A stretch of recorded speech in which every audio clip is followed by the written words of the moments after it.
Tell me I'm not on like a 72-inch screen or something. You're a small You kind of are, but you're just one Okay. section of it. Don't worry. like 1/9.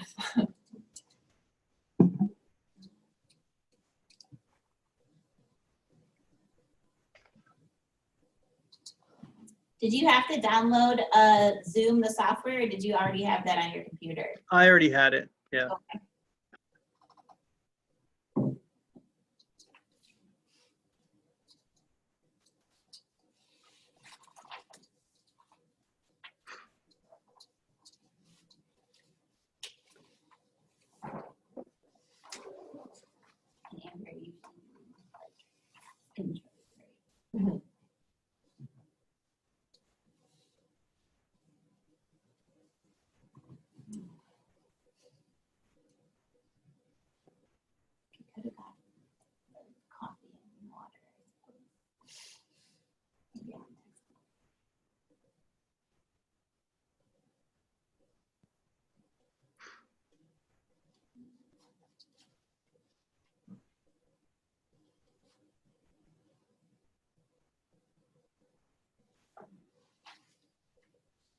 Hello.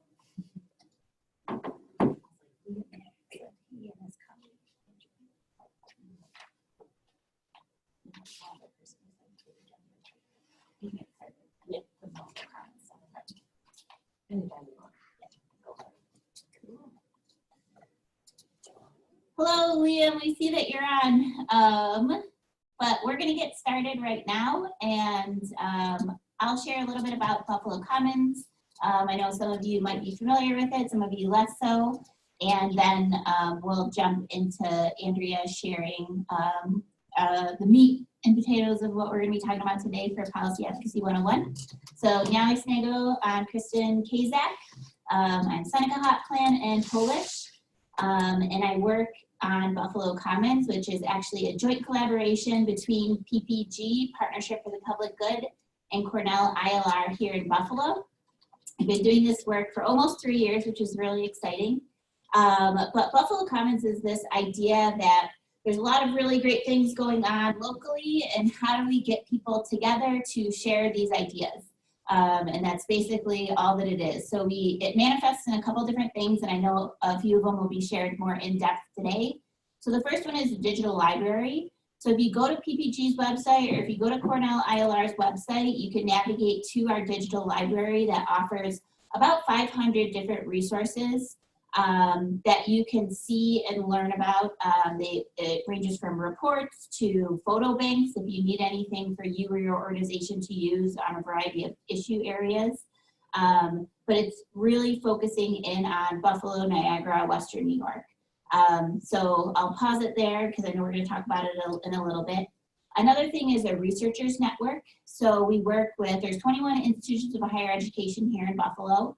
And we work with folks on campus at Cornell as well. And these are individuals who have said, I'm invested in or I'm interested in doing work that's focused on Buffalo, Niagara, or Western New York. And what we're able to do is work with a lot of our different partners. So I know a lot of you are part of our partner organizations. If there are research related questions that you or anyone in your organization has, we have a research request form, or people just email us and we work with them to try to figure out how can we formulate this into a research request.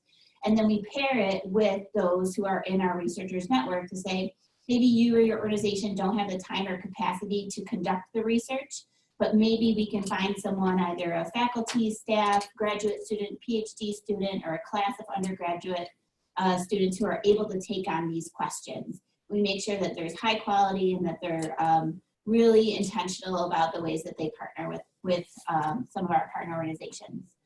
And then we have these workshops. Ideally, we can have them in person.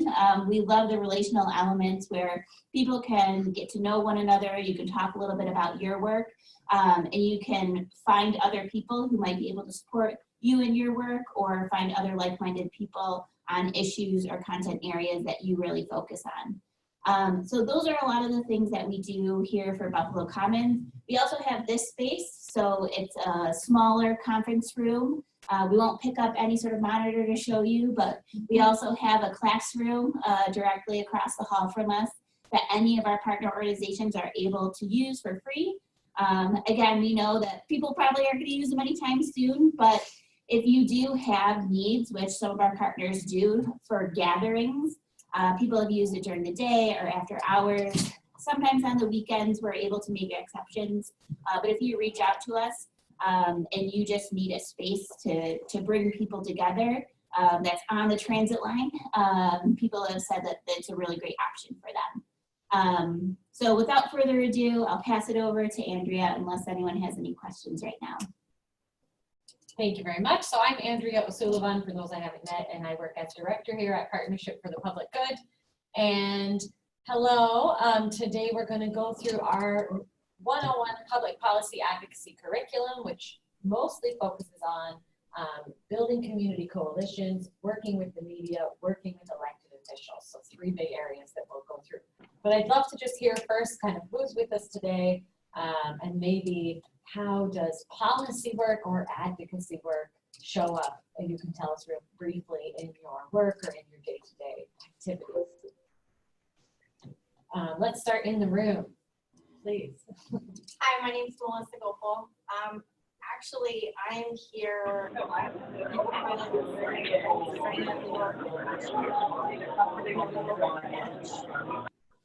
and I have some history doing public policy work across disability advocacy, locally, statewide, and federally, with a local, disability independent living center organization. And how it shows up in my work now, I'm actually a broker for individuals with IDD who choose to self-direct their services. So I put service plans together, and they have to access things through Medicaid. So they're people with disabilities, they're oftentimes low income or limited income. Accessibility issues are always a major factor.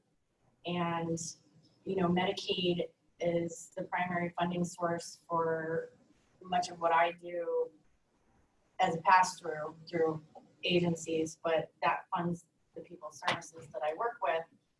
And transportation is always an issue, housing is always an issue, disability issues, even 30 years into the ADA, people still don't know what it means, haven't done it. We have a lot of work left to do.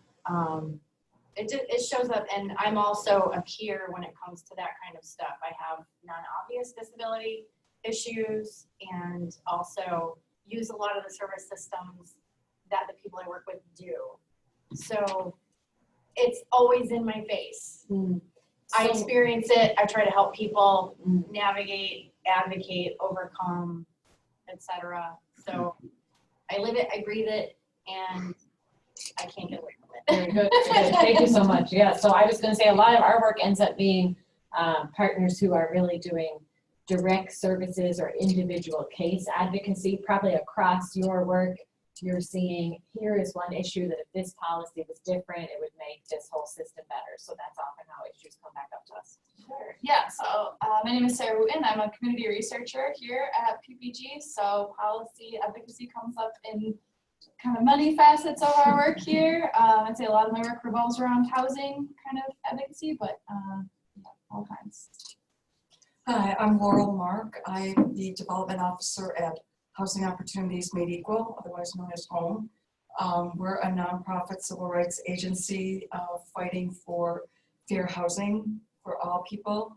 And touch on a little bit of what you said, we are finding oftentimes some landlords don't know the current New York State laws as far as fair housing. So Section 8 recipients sometimes are being denied fair housing, and that's illegal. So we try and help clients live in the communities that they want to live in, living the housing areas that they want to live in. We do landlord trainings, we do tenant trainings. My particular role with the agency is development. So I'm trying to raise funds, gather more corporate sponsorships, more membership. So we have about 500, give or take, members of HOME, and writing some grants. We do have an event right now that is still scheduled. Hopefully it will be on for Friday, May 1st at Templeton Landing. That's our major fundraiser. Yeah. And we're still in the process of collecting donations and whatnot, trying to get some more sponsorships. So the topic was very interesting to me because I deal with a lot of different people trying. Also, as a new development officer, I've only been in the role since August. So trying to find out, well, who else do I talk to? I know our associate director, who's our on-staff lawyer, has dealt with a lot of government folks. And we also do right now have 5 lawsuits that we're going to be presenting or pending with some of the known developers that don't really want to do with the rules. So just kind of wanting, it was an interesting topic, so just wanted to attend and see what I can help with and what looks good for me and what feels best. Thank you. Sure. My name is Zainab Saleh, and I'm the program coordinator here at PBG. Been helping with some of the development work as well, and currently part of Frontline Arts Buffalo that is looking to have some policy changes made on the front of more equitable development for artists and more representation. And just 2 quick things. I know some of you have found the chat option. So if hearing is ever an issue, if we're talking a little too softly, feel free to chat us, or you can just ask any sort of questions in the chat option. The other thing I did want to note is that we are recording this. So some people had like crazy upturns in their schedule, so they weren't able to join us. We usually have a lot more people in the room, so we just wanted to let you know that we are recording, just in case anyone had any questions about that. Maybe I'll read Liam's introduction here, since he said that the audio is not available. So Liam says, I'm a paralegal at the Center for Elder Law and Justice, couched within our healthcare unit. We often take policy stances and advocate to legislative bodies about those stances. We also make informational materials to educate and allow usually nursing home residents in my unit to use systems that are already in place to make their issues known. Great. Thanks for sharing that, Liam. Should I go? Yeah. Yep. My name is Barry Weiss. I work for Habitat for Humanity. I was just hired. I was actually transitioned from construction manager to a brand new arm of our organization that we're developing called Neighborhood Revitalization Initiatives. And this will tackle kind of expanding our reach in the community from simply the home ownership opportunities that we're known for to serving the community in more broad ways. The first thing we're going to be doing is a home repair program where we're going to perform critical repairs for families who can't otherwise afford them, that are owner occupants. But also we're going to start figuring out how to better help the communities that we build in through community engagement, but also advocacy. So really just we're dipping our toes in these waters right now. And I just came to this to kind of learn from you all and see what's going to fit. Great. Excellent. And Dixie, I don't know if you would like to unmute and share that you've joined us. Hi, everybody. So thank you all. I'm excited about this training. So I am the director at Center for Employment Opportunities. So if you aren't familiar, we work with the reentry population to support with kind of their transition from incarceration to the workforce. So that is largely our focus. As an agency nationwide, there's a whole dedicated team to policy and advocacy on behalf of our participants. So some of that includes like new legislation and policy changes as it relates to violations for parolees, kind of lessening that so they're not just violated for curfew changes. Mm-hmm. Some of the things we also took part in is new policies surrounding like driving. So typically most people on parole aren't able to drive.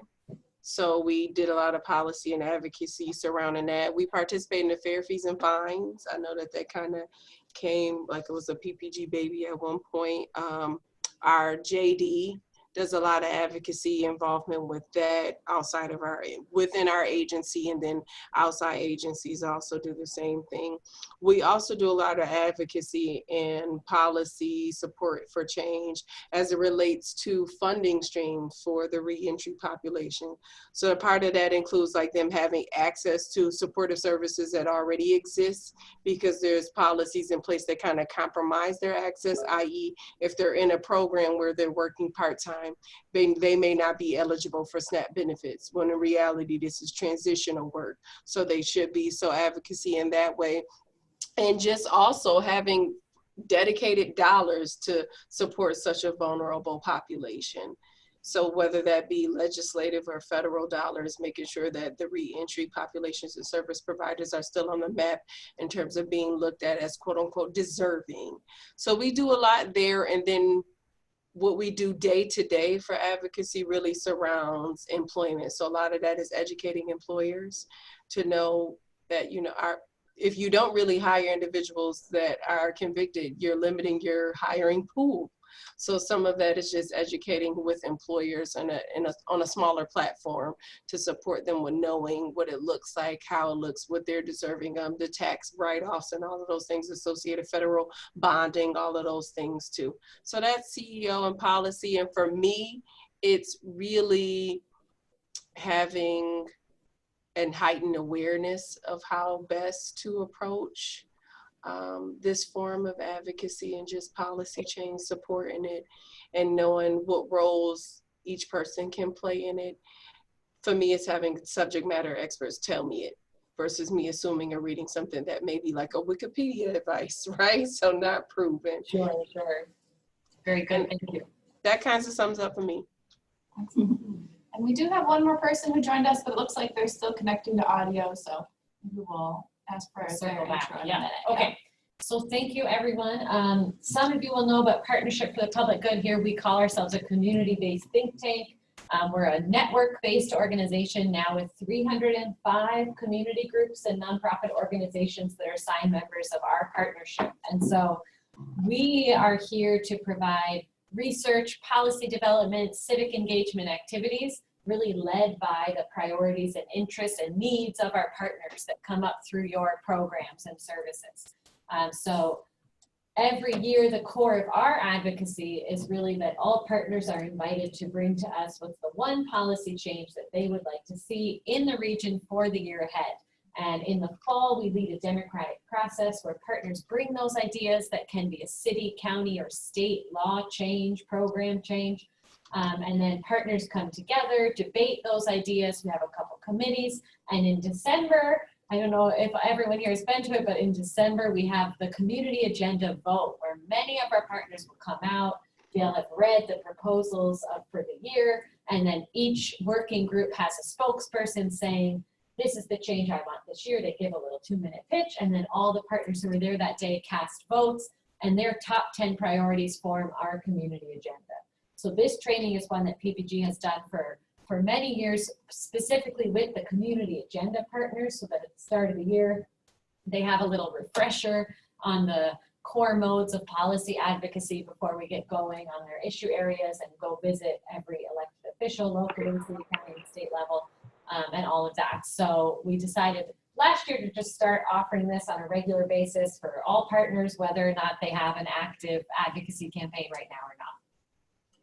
Very good. So we're going to dive right in to our core curriculum here so we can go to the PowerPoint. Sure. So 2 more folks have joined us. If you just want to introduce yourself, if you're able to, with the audio system.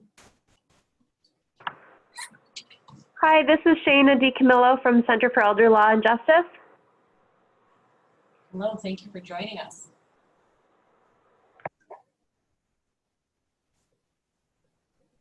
We've got, I think, one more person. If you want to introduce yourself. And if the audio isn't working, you can also do it in the chat box. It's a phone call in. So Yeah. Mute everybody. And so probably during this presentation, we'll probably have everybody muted. So if you have a question during it, you can just write it into the chat box and we'll try to keep an eye on that throughout.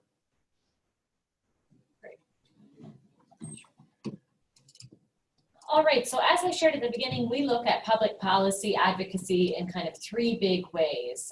First, building relationships with communities. Second, with public officials, elected officials, and third, with the media. And if you want to go to the next slide. The first point that we really reflect on is how is policy made? And that you could also ask in the form of what tools do governments have to make change? So click ahead for me, please. So there are all these different approaches. You know, we often are looking for new laws or regulations, but there are multiple ways, multiple tools here that we can make change through the government and change policies. So laws and regulations, also taxes and tax incentives, which can be exemptions, tax credits, not always requiring new spending. The third is changes to operations. And I would say we've been working for a few years at PPG around language access issues. So we would like to see the city and county hiring more bilingual, multilingual civil servants, right? So that's kind of an operations issue. How do you do that hiring in a way that could actually be seen as a policy change? Another way is through procurement and contracting. And this is an important one. You know, we hear more and more that the way our public dollars are spent should line up with our public values. And we've been working with the Good Food Buffalo Coalition that's looking for a whole new approach to food purchasing in the Buffalo Public Schools. So that's another example. Programs and services, I think the folks who are joining us here today, you probably have a lot of advocacy around these areas. You know, one of our examples this year is we're working for the Buffalo Police Department to pass a pre-arrest diversion program and start working in that way. So again, another way to get a big policy change that's more program adoption. Then finally, of course, through funding and through education, we can see policy change as well. So that's kind of what is policy, what are all the ways that it can be made and changed, and then, so what is policy advocacy, right? What are we here to do? It usually means you're working to change one of those things or add something new that we just looked at, change government laws, policy, or programs. And we like to say that to change policy, you usually need more than a good idea, right? So click for me there, Sarah. And what do you need? You need more than a good idea, but we all have a lot of good ideas that we'd like to see go through. But you also need high quality information that supports your position. You need knowledge about who holds power over your issue, both inside and outside of government. And I can think of a few recent issues that we worked on where really that step was a major one to try to figure out, you know, I'm looking across the table at Sarah, and there was another editorial in the Buffalo News today that linked into all the work Sarah did on property taxes and the reassessment. You know, so for some time in that, for example, there was questions of, does the city have the power to exempt people from property tax? Does the state legislature need to take a step to allow that to happen? So sometimes it's big questions about even which level of government holds power over your issue. Other times you're really getting down to which individual person. Of course, you need partners and supporters who agree with you and will stand with you and come out with you to support this issue. And then you need a clear story to tell and ways to tell that story through the media and lots of other means. So you've got the good idea, you need to add all these components to it. And we like to use a little formula for how to frame your issue and tell that story, which we use X should do Y because of Z. So this helps you to have a really short version of your policy advocacy story. The X is, you know, what is the actor? Who should do what for these very good reasons? Who should take this very specific step that you're going to highlight, and what are a few reasons why they should do it? So we will go into that again later, but that's just a nice example to think about. So, you know, I'll go back to my previous example and say the city of Buffalo should hire more clerks who are speakers of multiple languages because they could serve, because it would help our growing population of new Americans be able to access the services that they need. It would help city services to become more efficient because speakers of other languages are not having to come in 4 or 5 times and not be understood. And of course, it's a civil rights issue, but we don't always lead with the rights issue, as I'm sure most of you sometimes do not either. We also like to really say develop memorable stories that show human impact. I think the organizations that you're working with are overflowing probably with human impact stories that you can draw on as well. Most importantly, overall, though, we say you need to build high quality, lasting relationships with, again, these three groups that we're going to look at now: community members, other individual residents, and community groups, with public officials, elected officials, as well as staff, and then also with the media. So first, we're going to dive right into working with community members and groups. There's some basic tips here that I'm sure a lot of you follow already. The big picture on this one is to really be of service and be in it for the long haul, right? Part of Kristen's job, who you met here during the introduction, you know, is to facilitate university and colleges working with the community. But I'm sure probably even the organizations that are here today, you know, have a lot of graduate students who drop in for a few weeks and then are never heard from again, right? So if you want to be a trusted advocate and someone who can really build a following and a base for your issue, you have to show that you're going to continually be there, continually be communicating what you're doing, reporting back results of your work as well.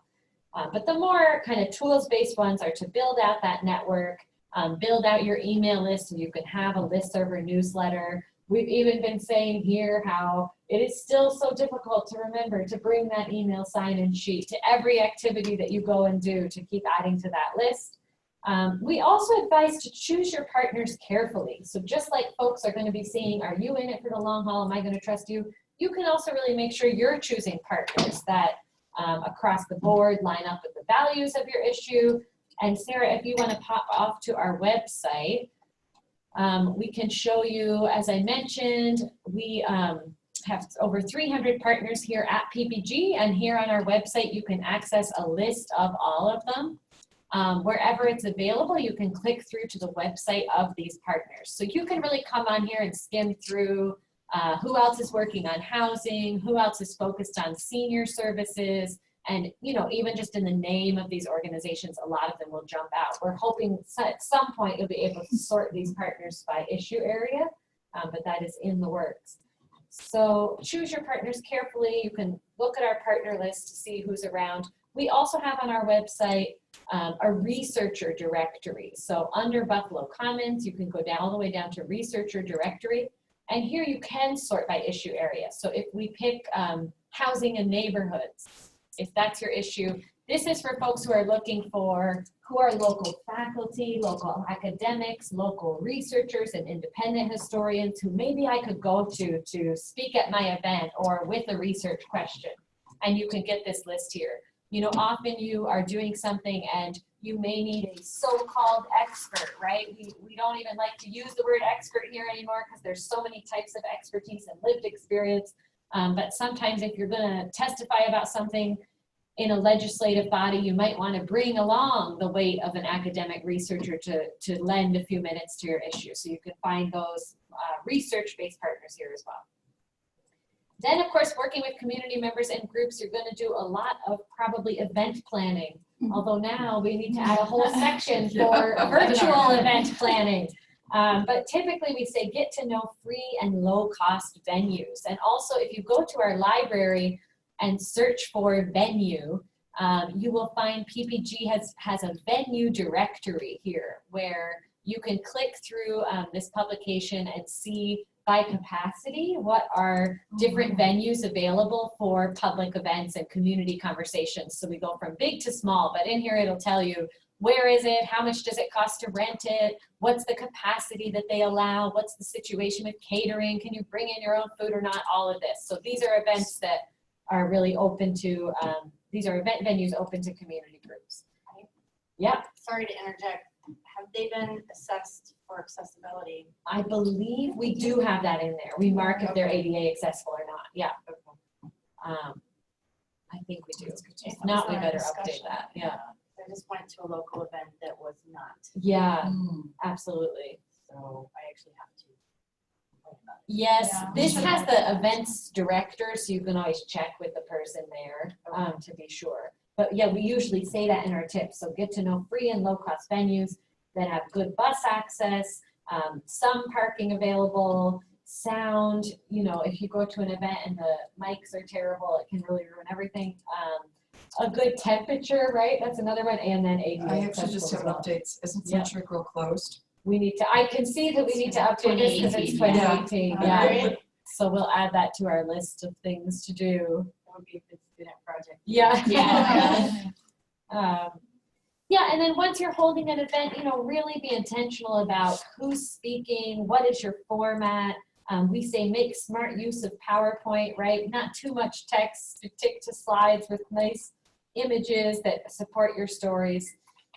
We are planning, it's probably going to be postponed now, but or moved to virtual, a kind of town hall style event next week that's around bail reform and criminal justice issues. And, you know, we've really had big group conversation about what should be the format. At what point do you open it up for public input? Well, if you are going to open it up for just all kinds of public comment, who's going to respond to those, to ask a clarifying question, support someone who's sharing a really personal story, or also correct misinformation, right, on a lot of our issues that someone might put out there. So all of that takes a lot of discussion and crafting together. And then, of course, for turnout, you know, we really recommend to have multiple co-sponsors to make sure organizations co-hosting your event advertise it, as well as the speakers, make sure they're all putting it out there in their organizations. We'll go through a little bit under working with the media, but we have guidance on how to write a press release and get notice out to media that your event is happening. Of course, I'm sure all of you are using Facebook events and social media now.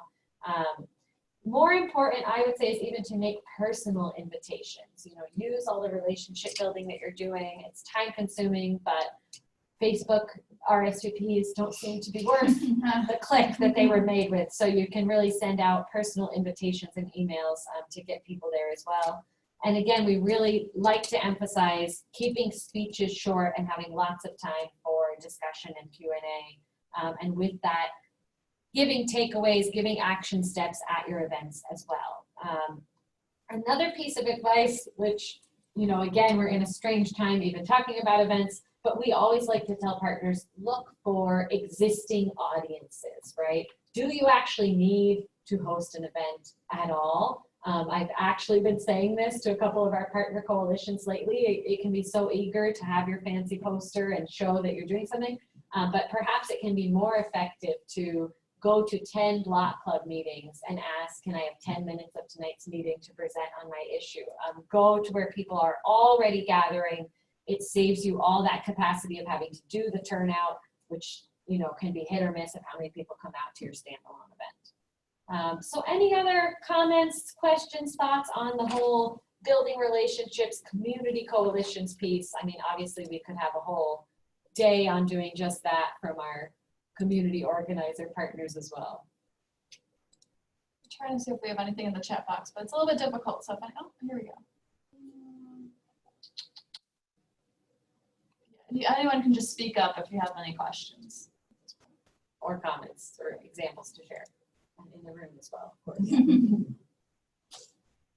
All right, so we will jump ahead to working with public officials. We, again, here really emphasize the relationship piece, and we actually have a handout on advocacy tips for meeting with elected officials, which we'll make sure everybody gets an email after the meeting.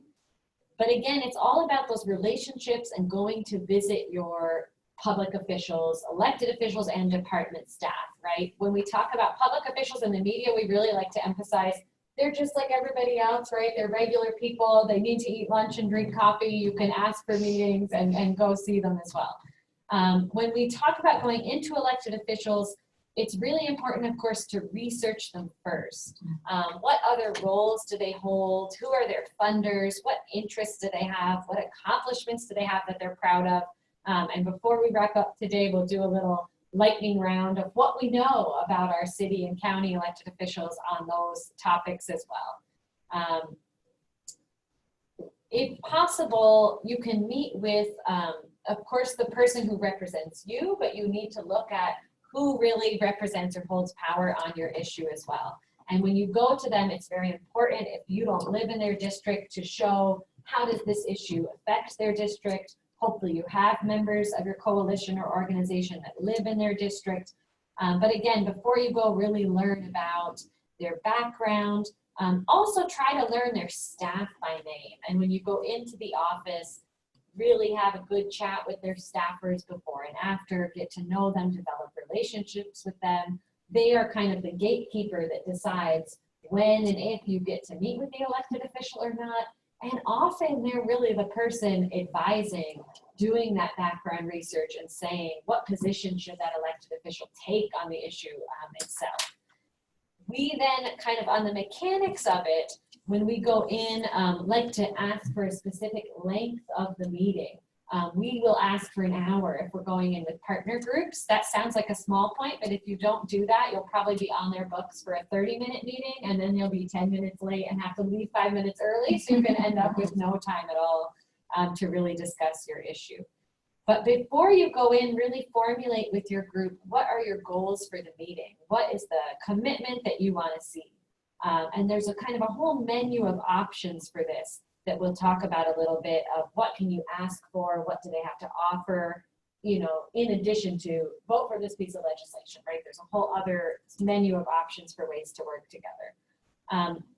Ahead of the meeting, though, when you make that request, try to specify who's coming with you, and then they really like to get an update a day or two before, or even the morning of, worst case, of I'm coming in, I'll have 4 partners with me. Ideally, you give them who those people are and where they're from. They really like to know ahead who's going to be into the room. When you are at your most organized, you would even send ahead of you a memo or letter saying, here's what we're going to talk about, giving them some background.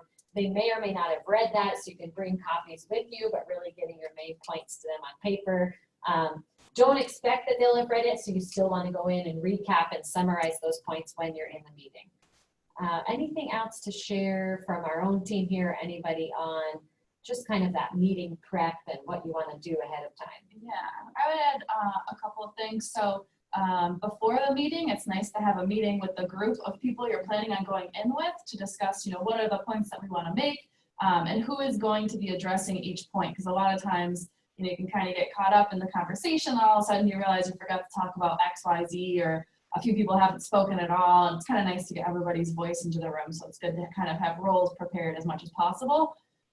It's also helpful to bring an agenda, I would say, if you have more than one issue that you want to talk about, because I mean, it might seem a bit funny, like you're going into this elected official's office and, you know, they're kind of in this position of power and you're bringing them the agenda. But ultimately, it's your meeting. And if you don't bring an agenda and you do have different things that you want to talk about, they might get stuck on one and they have no idea that you want to talk about these other things.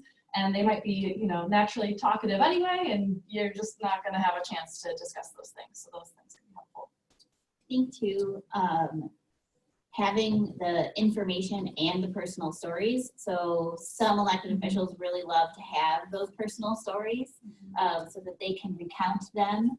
And some like to have those like hard and fast numbers to be able to share with other elected officials or the media or anybody else. And then I know one of the other things we try to emphasize is really leaving with those hard next steps. So I know that you guys share a lot about that too.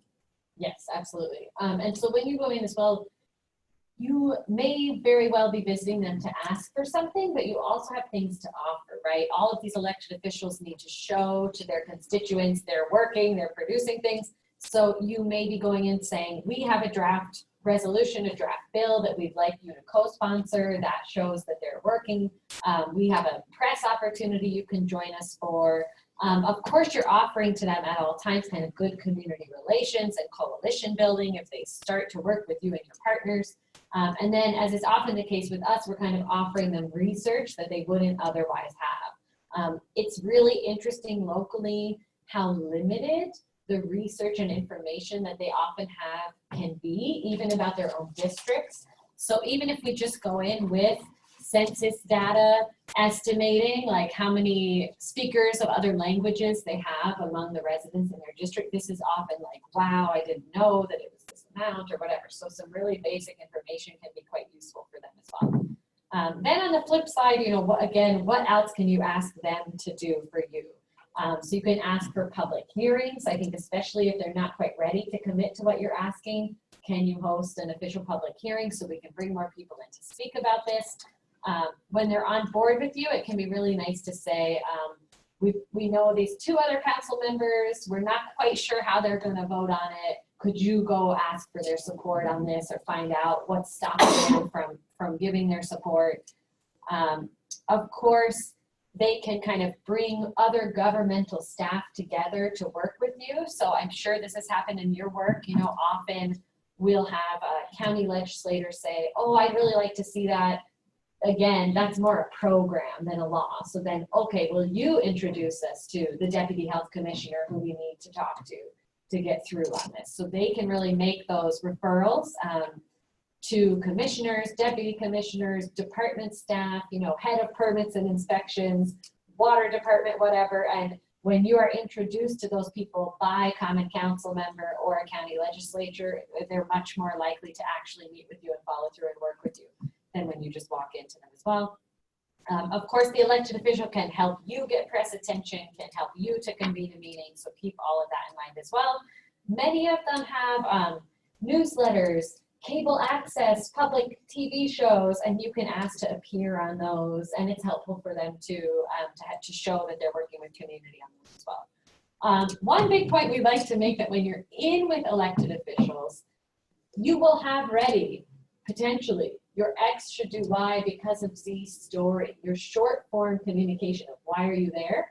And it's really good to say that, to share what you need to, and then to really listen, ask for their advice. This is your opportunity, and sometimes it's a rare one to find out, what does this elected official really think about this issue? Maybe they've been saying they support it, but there's a couple things holding them back. We will often see it's so tempting when you go in to talk and make your point, and it's so important to not turn the meeting into a lecture about why your issue is so important, right? Because you have this limited chance to really find out what they're doing. They also like it when you kind of, it's a bit flattering to say, what is your advice for us? We hear you support this, but what would be your next 2 steps on this? And sometimes they do have helpful ideas there as well. And then finally, of course, as Kristen said, the big one is to don't end the meeting without a clear understanding of what they've actually committed to do. It's so often that you're there and it's like, oh, yes, I agree with you. And then you think, oh, great, I've left. And what are they actually going to do about it, right? None of that was actually discussed or committed to. So that whole menu of options, it's, again, you need to know that before you're entering the meeting. Are you looking for a public hearing? Are you looking to go speak to one of the committees that they're on? Are you looking for them to actually co-sponsor, get their officials on board? So really put that out there at the end. You know, we hear you support this issue. Will you do X, Y, and Z for us? And then right away after we send them a thank you letter, thank you email to them and the staff, which is a really important part. And you are then saying in a super grateful way, thank you for saying you would send this letter to the commissioner on our behalf. Thank you for saying you would vote for it and call it for a vote on this day. And then you have in writing these points that you can follow up on as well. Anything else, friends, about working with elected officials? Just add another thing that you could ask them for as far as their advice and thoughts and feelings. That's, you know, not just their opinion, but if it's a kind of an issue that's been discussed among the legislative body, you could ask them, you know, what do the other electeds think? You know, what are their perspectives? What, you know, if they're really an ally, you could ask them, is there anything that we can do to kind of shift their perspective? Like, what do you think they need to hear, kind of thing? So that can be another helpful thing to ask. Great. So anything else, questions, comments, stories from working with elected officials? I just always remember, you know, I would always try to drill down and figure out what area the issue fell into. And then, you know, if we were starting the conversation, like asking for which legislative aid was assigned to that particular domain, that generally seemed to help a lot. And then if it was required, that, you know, if we needed to have a meeting, meeting, we had already established that relationship with the person that was helping inform the elected official. And it was much smoother to get in for a meeting. And because they really would bring back the issues. If there were other, caucus members or party members, or, what the issue was or the barrier, the arguments that we would have to counter. That was a way for us to get information on how to craft our argument, because then that would send us on the path of, this is the information we need because this is the perception we need to overcome by this data. That's right. Right? Yeah. So, and also having those stories is really important. I know we would have annual, public policy days or legislative events. We'd all go down to Albany. And those, especially when it's a constituent, elected officials, when you go to Albany, they really want to hear from their constituents.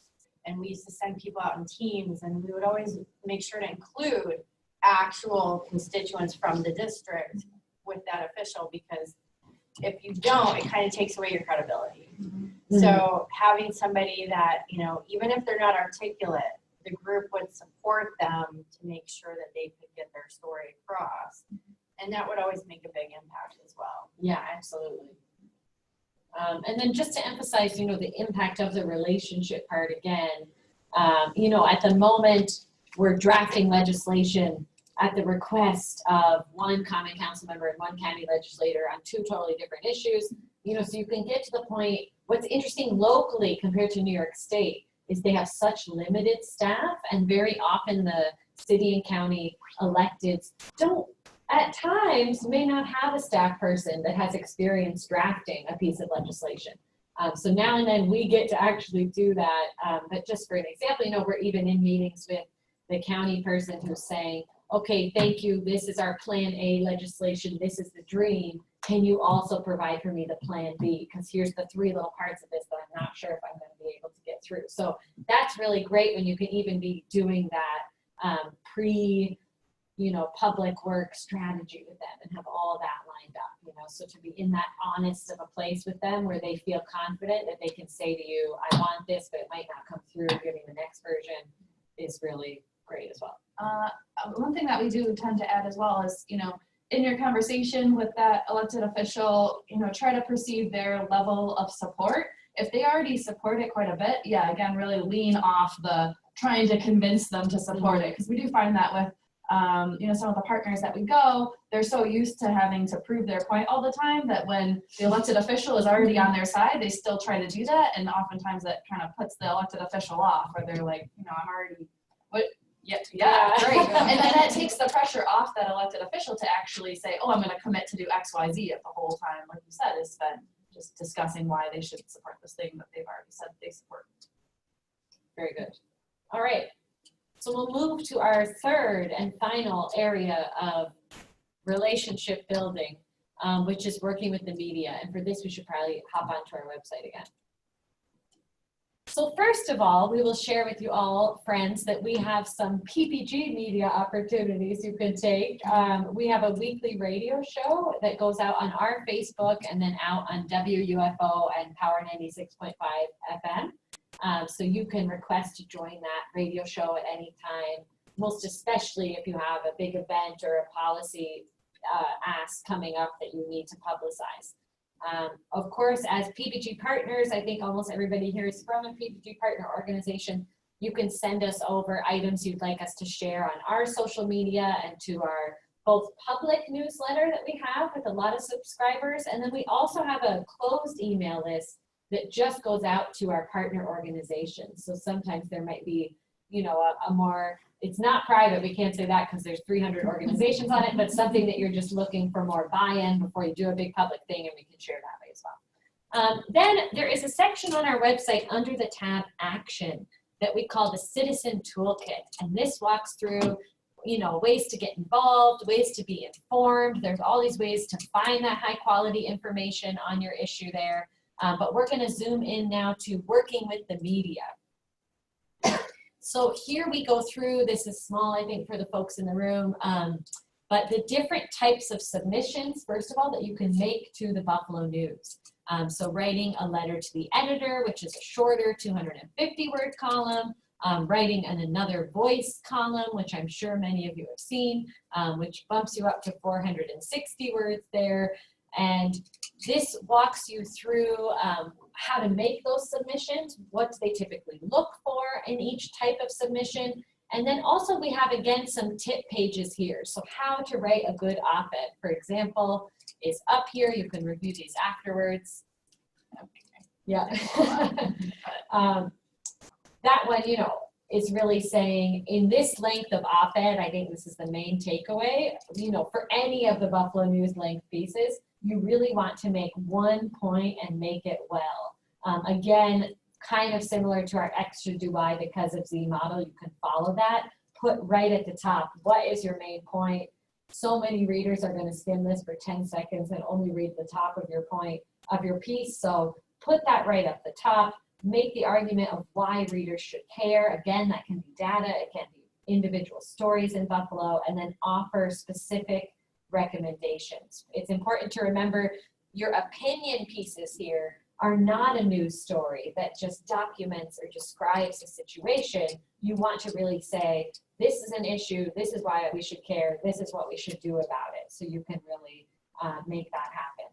And then, you know, they really like pieces where people embrace their personal voice. There's another little column in the Buffalo News, I always forget what that one's called, My View, which is on the side of the opinion page on the right-hand side if you've seen it. And, you know, often they're like, why I turned to bowling in my retirement, or these amazing, really personal columns, what the joy of grandchildren. But we would love also for partners to really be using personal stories to get into that My View column and then also link it back to your policy issue. So that's open to you as well. The final thing on the Buffalo News is that you can request an editorial board meeting, and we're happy to help talk through that and have people prepare for that. So that's if you want the Buffalo News itself to take a stance on your issue, then their editorial page editors would put in that editorial that's the top piece of the opinion page every day. Those meetings are pretty intense. You go into the Buffalo News building, and there's anywhere usually from 2 to 4 of the editorial page editors of the Buffalo News, and you have to be ready to go in and give your pitch to them and then be ready to answer all kinds of questions that they'll have. You know, we've done that quite a few times, and if they've made up their mind already, I mean, I'm just going to be honest, it can be very difficult to sway them, would you say? Okay. Yeah, but also sometimes they've never thought about this issue before, and they're very open-minded. I would say almost every time they want to know the economic impacts of your issue, so that's a good one to be ready to answer as well. Then, you know, beyond that, again, we really like to talk about building relationships with reporters. You know, so many of our local reporters are really actively looking for good stories to cover. So, you know, we like to give them a lot of notice if we have a big report that's going to be coming out, or even if we're saying a community coalition around property taxes forming, and we think this is going to be a really big issue, and you could get a lot of individual stories from people. So it's okay to call up reporters, even if you don't have a press conference or an event coming up, to just say, are you thinking about this issue? We really think you should cover this. And you know, what's great is when you can say, here's 3 people who are dealing with this that you could go talk to, and here are their numbers, and I think they're willing to talk to you. You know, we advise that you really can just say to a reporter, especially if it's someone who you've seen writing around your issue area, can I take you out to coffee to talk about this issue area and what we're seeing at my organization? So that's all possible as well. Then finally, we just have up on our Working with the Media page the little tips about how to write a press release and send it out, and how to hold a press conference.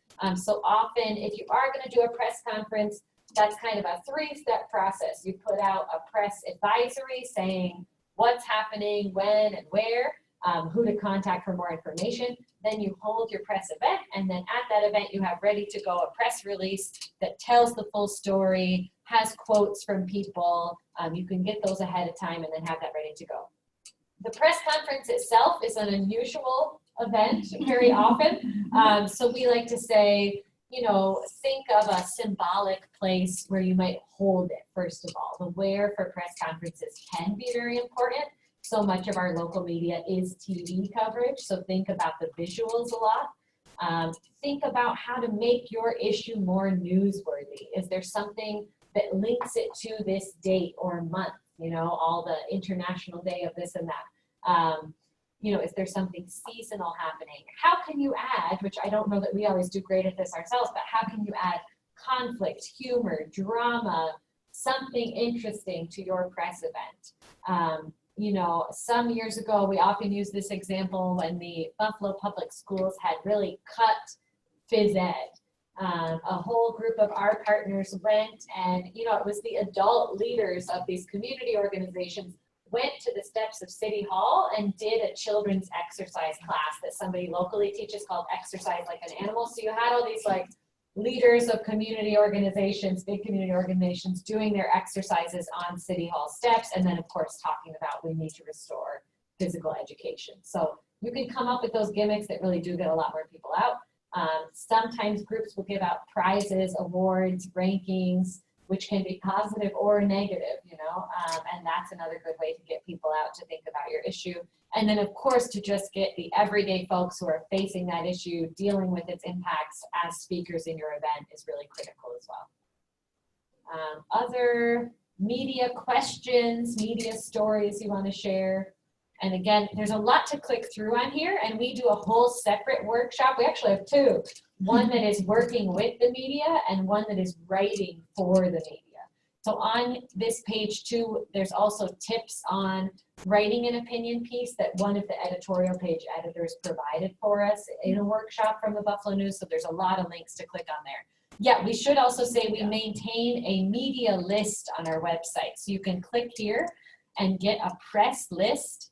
So if you want to share an announcement about an event or a press release or press conference, we've got a big list of a lot of the local reporters on our website that you could just copy into an email and do a mass media emailing whenever you need to.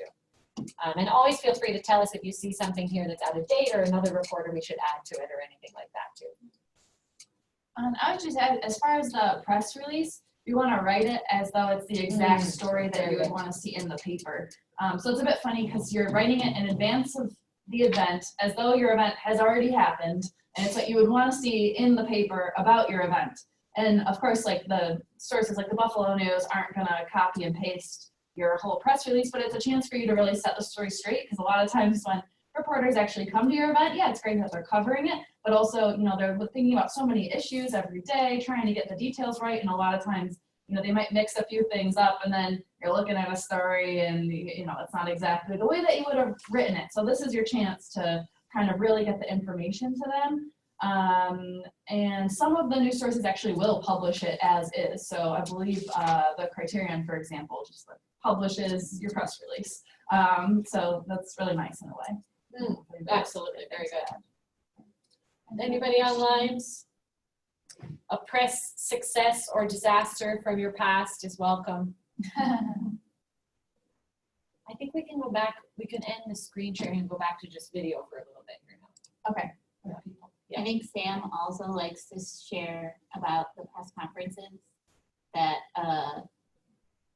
it's okay if there's only one. Very good, that's right. One reporter or one person who shows up to cover what it is that you're talking about. That in and of itself would be considered a success. So don't feel bad if that does happen. Yeah, that's so true. You can email all that media, and of course they also like a bit of notice, we should say too. So if we ever send, unless something super sudden and urgent has happened, right? If we send a media advisory for like, we have a report release tomorrow, they're always like, come on, we need like 4 days notice to line up our reporters' schedules. So we will often send it a week ahead and then the day before again, or 2 days before again. And the day of. The day of, because they forget, yeah. And if you have time, I mean, call the desk of the people who schedule who's going out that day, because you can ask them, like, is this on their schedule? Can you please put it on and really confirm with them? I don't think we usually have time to do that, but if you have the time. Especially for TV, I think that's good to do. Oh, and also the other thing is, like, you know, you send out a media advisory, you're at the press conference, no one comes, guess what? Nobody's gonna know. It's fine. Yeah, we like to say that as well. And of Yeah. course, nowadays you can Facebook Live your own press conference and get lots of coverage of it as well. Liam has a nice comment here.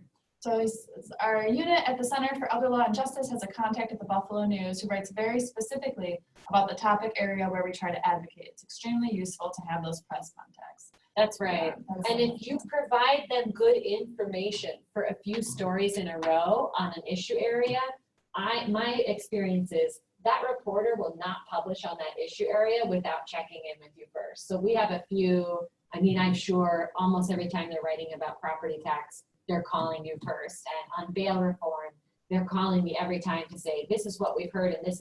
Is there anything else that should be in this story? You know, so that's so true. Yeah. Very good.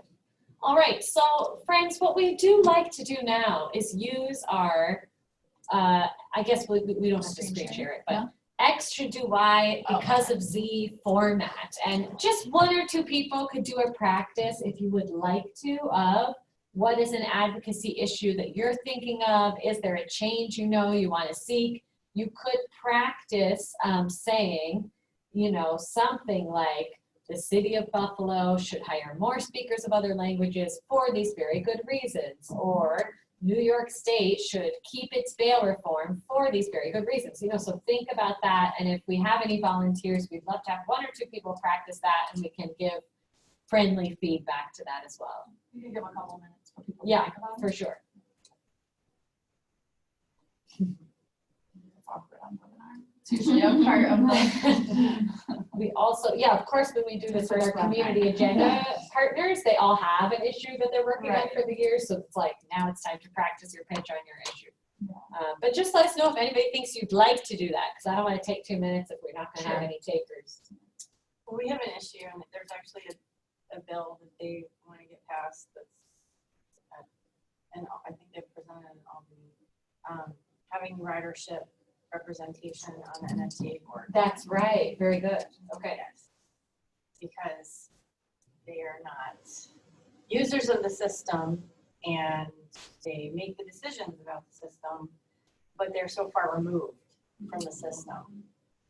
So I think that's really important for their policy decision making and their budgeting and, you know, just determining, you know, what routes they need and what the access issues are. Absolutely. For all the populations that they serve. I think it would make a huge difference. Very good. Because we don't have a seat at the table. That's We're not right. represented. They're speaking for us. You know, it's about us without us. So, you know, I think that's a very significant issue across the board. For sure, for sure. Yeah, and so in our format, we would kind of slightly flip order and say, you know, specifically, I think it's New York State, right? New York State should pass legislation requiring the NFTA board to have transit-dependent riders on its board, because without those folks, planning won't make sense, all the things you've said, right? We won't know which routes to add. We won't have the real voice of, is transit working and accessible? Yeah, and I mean, again, we always think of what argument is going to appeal to this particular elected official, you know? So I could imagine also really focusing on that will be a way to get more people eventually taking the system and increasing ridership, because unless we improve the service in the way that real people who take it need, extra people are not going to start taking it, you know? So think of all those kind of systems or, you know, economic arguments and all that stuff to add in as well. Yeah. I mean, even thinking about, I don't know, I feel like elected officials are always thinking about tourism, right? So like, how is improving public transit also, you know, changing potentially like the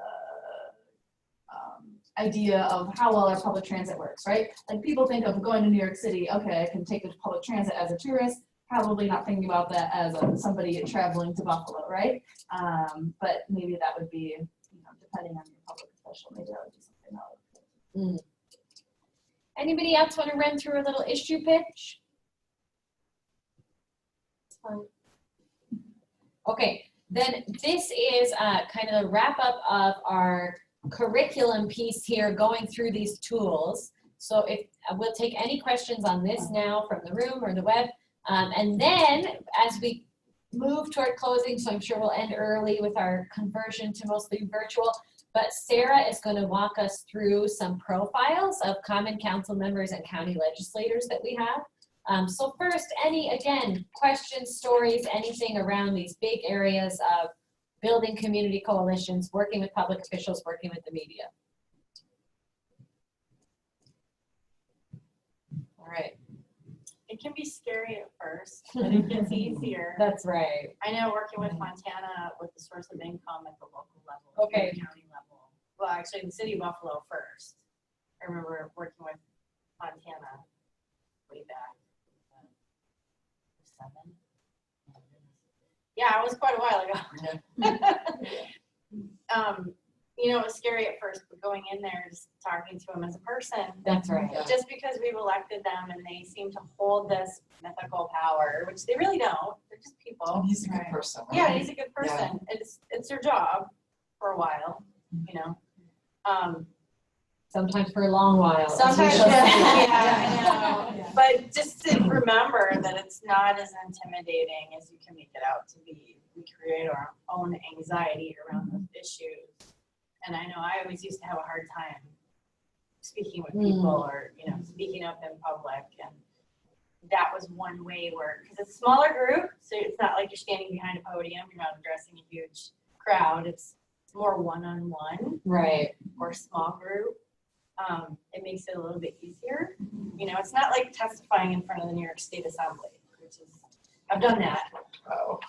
But which is very nerve-wracking. It's intimidating in different ways. Oh yeah, and they make you wait yeah. because there's all the people that they called to testify first, and then it's all the people that registered after. So then you're there like really late in the day, and you've had to wait to get called up, and they say you only have 10 minutes, but then people go on for like half an hour, and you're like, what gives? But yeah, I mean, it can be fun. It's exciting, but it's empowering.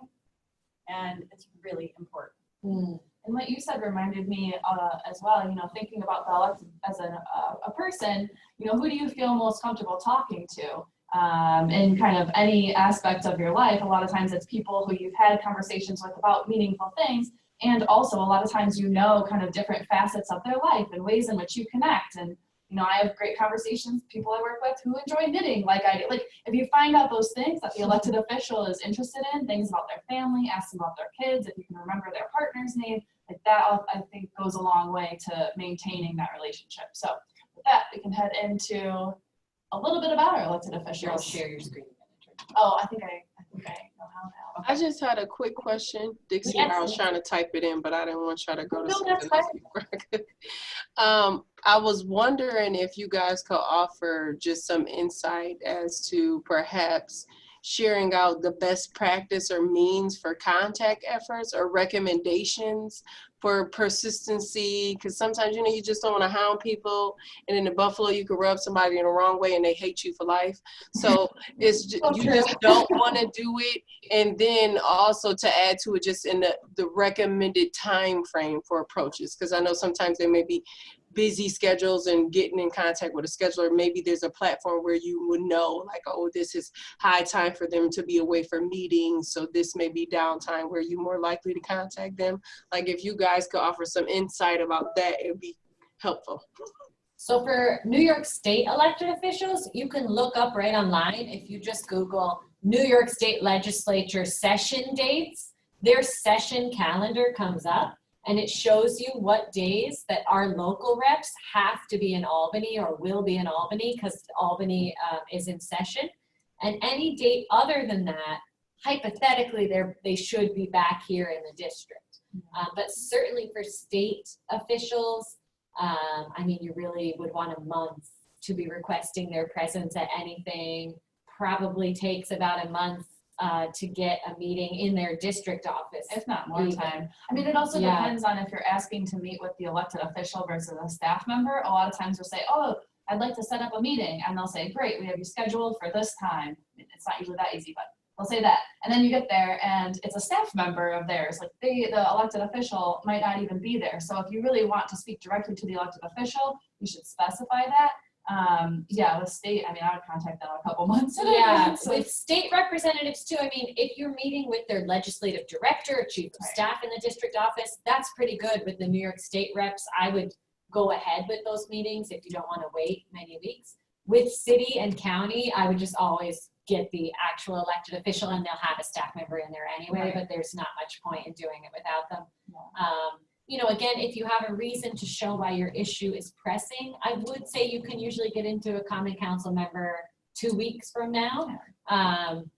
Some of them are a little bit more open door. Like I feel like David Rivera doesn't mind if you just knock and go into his, not knock, but walk into his office and try to see, is he around in the next few days? Could we get some time? But yeah, I think other ways of contacting, we can share, if anybody would like it, you know, just for ourselves, we try to keep a little updated list of who their main staff people are that you want to contact to schedule.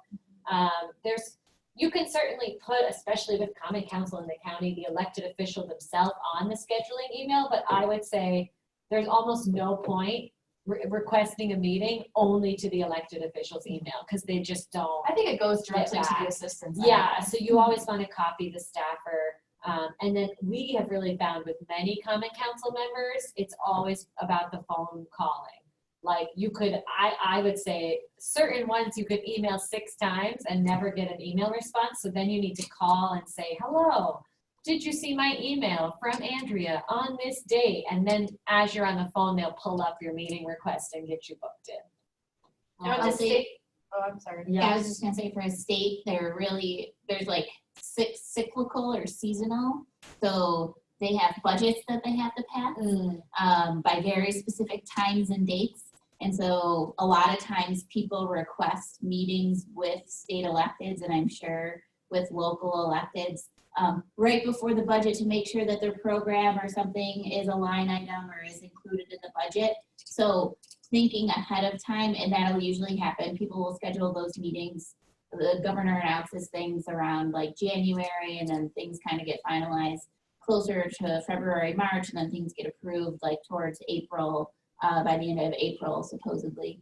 But thinking about that everyone is trying to get on their schedule in January, February to make sure. Maybe there's a way for you to meet with someone when they're not that busy in that sort of season. So maybe you could meet with them ahead of time, and then you'll start to establish those relationships in the early fall or maybe in the summer or whenever they are available in their district. And then maybe you'll have that relationship to be able to get in there. You won't have to say as much because you would have provided the information earlier, but you'll just remind someone of the topic or what it is that you're asking for specifically when you are getting closer to their sort of crunch time. And if you do have those specific asks, particularly for some sort of budget or line item. Yeah, Thank you so much. That was the New York State calendar. Sorry, the New York State calendar goes from January to June when they're in Albany, and then the rest of the year they're back home in the district. That's right. They only work half the year, and even out of that half of the year that they work, there's many days where they don't go to Albany. So that calendar is really helpful. Yeah. And like right now it's crunch time because they want the budget by April 1st. So everybody's running around like crazy and they're having meetings and yeah, right now is a really tough time. You might get a staffer, an aide, but even then, Yeah, sometimes no, they're depending on the crazy issue. right now too. Yeah. Yeah, we made some effort with Legislative Howard. This is maybe about 2 months ago now. So it was kind of in line with the calendar just by happenstance that worked that way. So it's good to hear this feedback because now I probably emailed 4 to 5 times afterwards. Okay. And I think I'm teetering that bothersome fence. I don't want to do it, but I think I'm going to. And that was very helpful just in terms of like the council members, just to they may be our first leg of conversation that we should be pursuing that I think maybe some of our executive team doesn't really consider. So that'd be helpful. Anything you have literature-wise written out, feel free to share it with me. Great, will do. All right, so now we'll move on to, unless anybody else has any questions at the moment,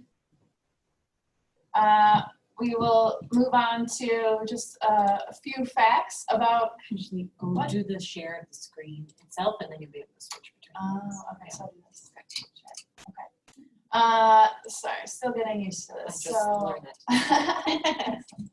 yeah, so we'll go through a little bit of what we know about each council member, and feel free to pipe up if you've got additional, facts or experiences to provide that might be helpful to the group. So first, we've got Council President Pridgeon. So he's been council president for quite a few years and a council member for almost 10 years. He's very connected and kind of, all across the city, obviously, but as far as, having a large congregation as a pastor of a church, he's a part of the grassroots kind of political club, which many of the council members and the mayor is a part of. What else do we have here? You can see his top 3 campaign donors are, I'm not sure who Mark Storch is, but Paul Simonelli and Brett Fitzpatrick are both real estate developers. So you might think about how that maybe influences, his decisions on things. But I mean, I'd say in our experience with Council President Pridgeon, he speaks a lot about affordable housing and tries to be receptive to many kind of progressive issues. So he is, as far as, being president of the council, he also is very influential among the council. A lot of council members will say, oh, well, we'll kind of feel it out. I think a lot of times the council members really want to have a sort of group feeling about something. They don't often kind of go at one another with various opinions. They're kind of in it together. So it's good if you can get him on board, many of the other council members will kind of be on board by default. And he is also the chair of the Rules Committee, which I don't know that I've ever gone to a Rules Committee meeting. I can't say anything about that. Might be useful to you depending on your issue, not sure. Let's see. Oh, okay. Yeah, rules has a lot of power. So Chris Scanlon, council member of South District. So he ran unopposed in 2015. In the recent election, I don't think he ran opposed. I think he ran unopposed again. So maybe he has not had anyone to run against, and he's been a council member for about 8 years. Let's see, his top 3 donors here, William Palladino. Let's see, what else do we know about him here?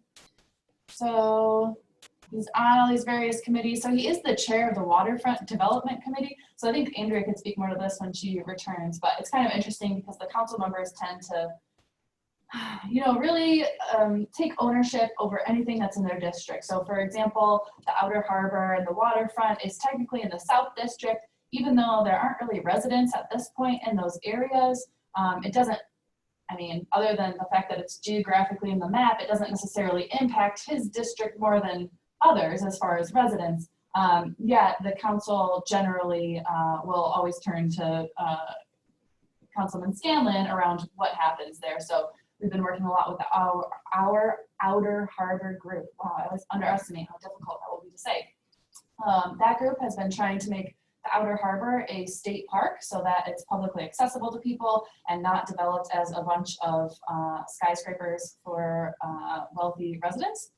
And the rest of the council, some of them take issue with the idea of that new development, but they just kind of ultimately all say, oh, well, it's Chris's decision.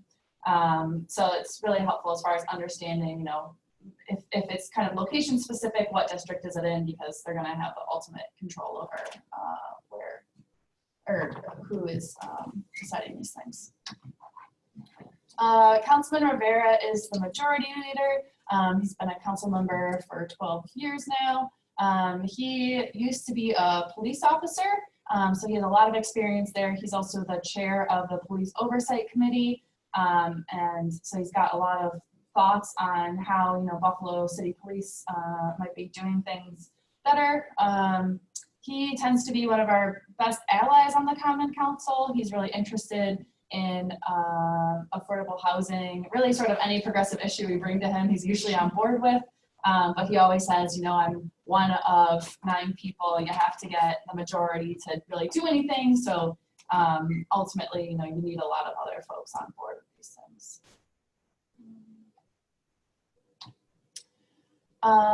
Councilman Wingo, so he's also affiliated with the grassroots kind of political club, chair of the Civil Service Committee. Let's see what else.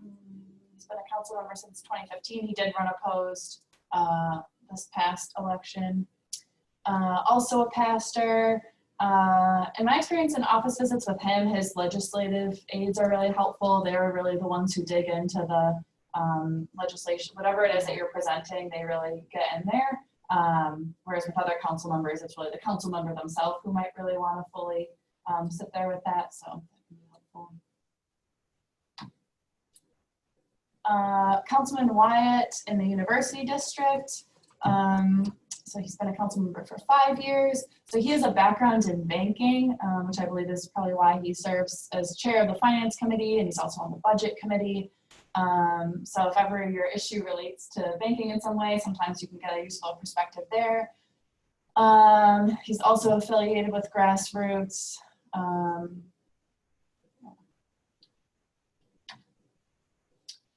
Councilmember Glumbeck has been on the council since 1999. I believe he is now the longest sitting council member now that Councilman Franzak left. Thank you.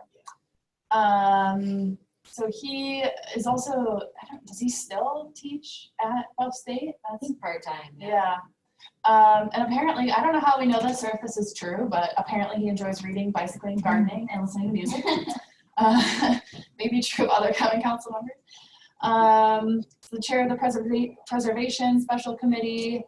He's on the Community Development Committee, which it seems like it's fairly broad, like a lot of issues. And I think we didn't necessarily talk about this in working with elected officials, but a lot of these issues, if you want to talk about them in the council setting, kind of publicly, where it will be also televised, you would write a letter to the kind of council staff, and they would put it on the agenda for the main meeting, and then that would, at the main meeting, they would decide what committee it goes to. So it's good to have a good sense of who is in control of the committee that relates to your issue, because you might want to focus especially on them, because they also, you know, they can have kind of a greater influence over that issue.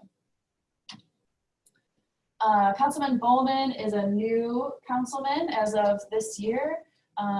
He used to work for Councilman Fontana in the same district. So he's received many calls from constituents. It sounds like he has kind of a good idea of you know, the issues in that district. Let's see, he's the new chair of the Education Committee, also serves on the Transportation Committee. Were you saying something, Lauren? No, I'm just saying that I knew that he took over Richard Fontana. Yes. Yeah. So, yeah. Let's see. Councilman Farrelletto, so a few people have brought him up. He's been a council member since 2015.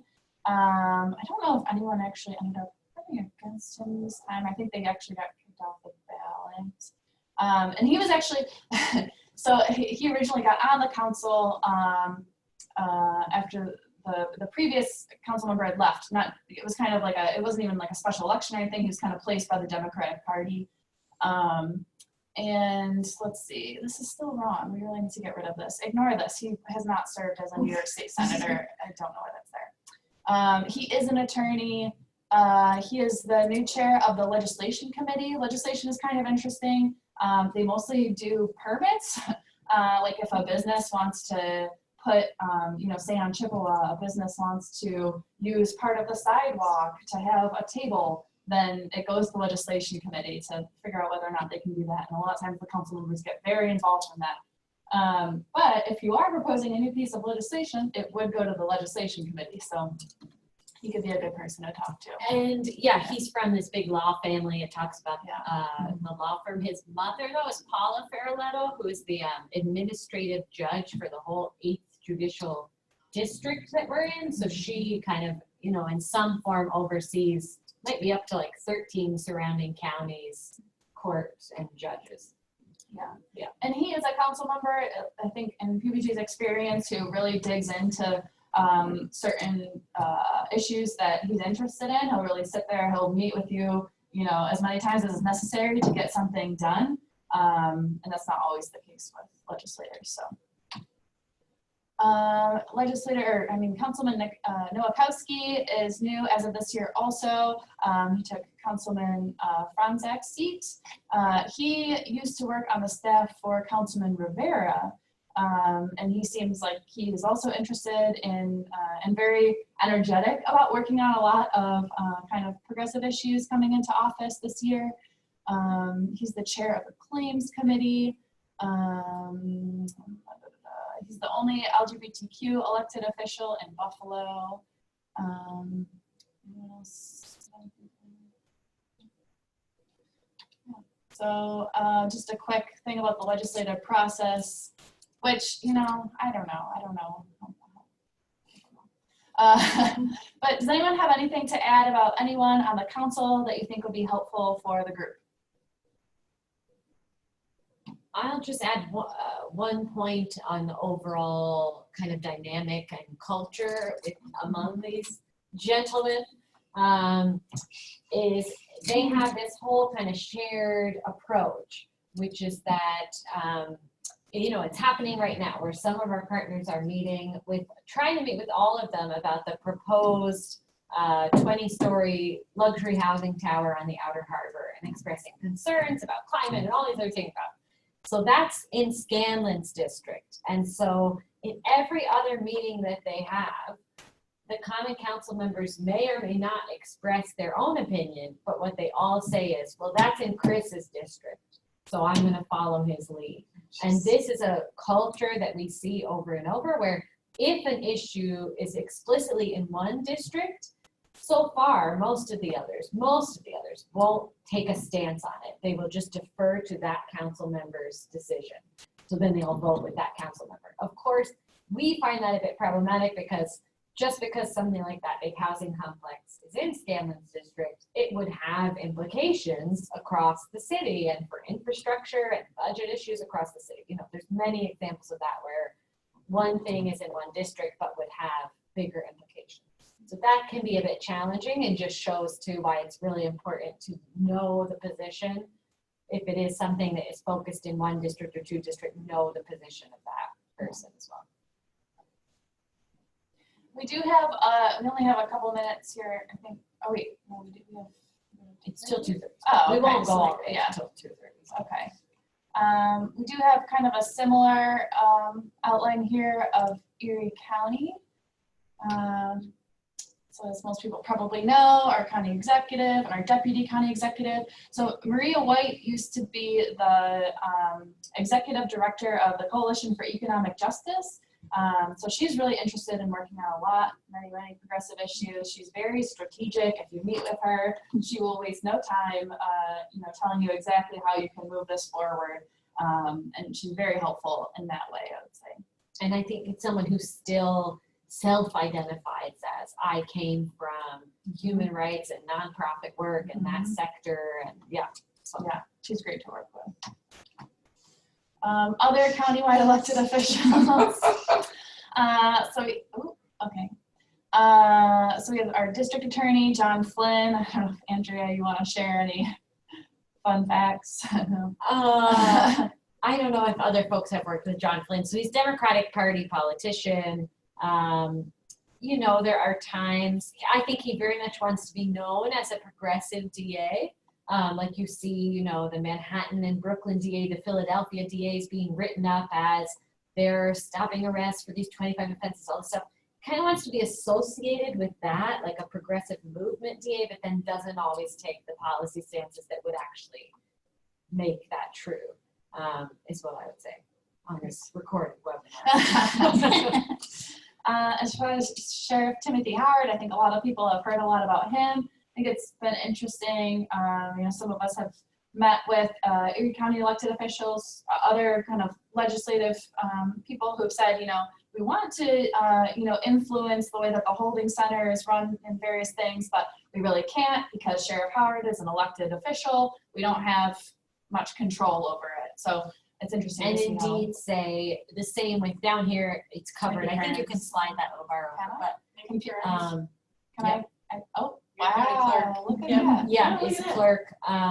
But it's the same there too, where, for example, Mickey Kearns interprets state law in such a way that the DMV in Erie County, he believes, doesn't need to provide any translation interpretation services to folks seeking driver's license. Even American citizens who speak other languages, so it's not that whole other issue, they won't provide any interpretation. So we've really talked to the county about that because that's pretty unusual across the state, and even, they will say, well, he's an elected official, so we actually can't interfere in what his department is doing. So that just introduces a whole dynamic when a county, some of our county departments are led by elected officials rather than commissioners and appointed staff. And it's interesting to see sometimes Mickey Kearns at different meetings, on the other hand, talking about zombie properties. And so he has a lot of thoughts on, making sure that certain fees don't hit homeowners who live in their homes because they might then face foreclosure. And so he's very vocal about that also. Sometimes people can be allies and other times not, depending on the issue. So it's good to know.